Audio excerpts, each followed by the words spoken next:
Use the element method for proving a set equals the empty set to prove each statement in 28 through 38, and assume that all sets are subsets of the universal set U. So this says for all sets A, B, and C, if B intersection C is a subset of A, then C minus A intersection B minus A is the empty set.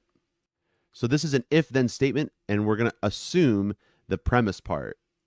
So we're assuming B intersection C is a subset of A, and we want to show that this set is a subset of the empty set, and the empty set is a subset of this set. So for the first part, we're going to let X be an element of this first set. Now, instead of showing that X is an element of the empty set, that's impossible because the empty set doesn't have any elements. Instead of doing that, we're actually going to lead to a contradiction, that the very idea of there even being an element of the set is going to show that this element is actually not in the set, which would mean that there are no elements in the set. Now, we could do this by unpacking this intersection symbol first. We work from the outside in. And then we can unpack these set minuses. By definition of set minus, X is an element of C, and X is not an element of A, and X is an element of B, and X is not an element of A. Now, we haven't led to any contradictions yet, but we also haven't utilized our assumption that B intersection C is a subset of A.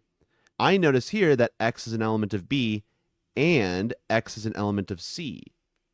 So that means that X is an element of C intersection B by definition of intersection. But then that means that X is an element of B intersection C, and B intersection C is assumed to be a subset of A.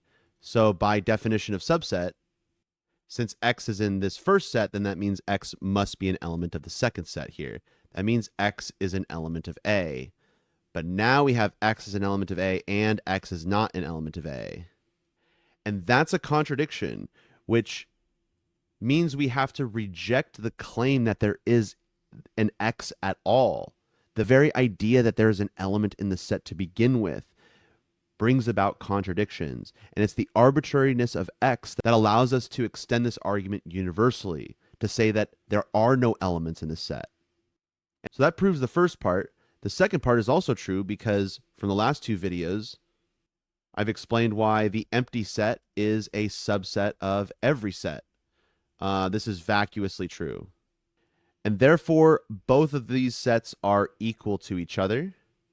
And that proves the then part of this if-then statement. Thanks, everyone, and I'll see you in the next video.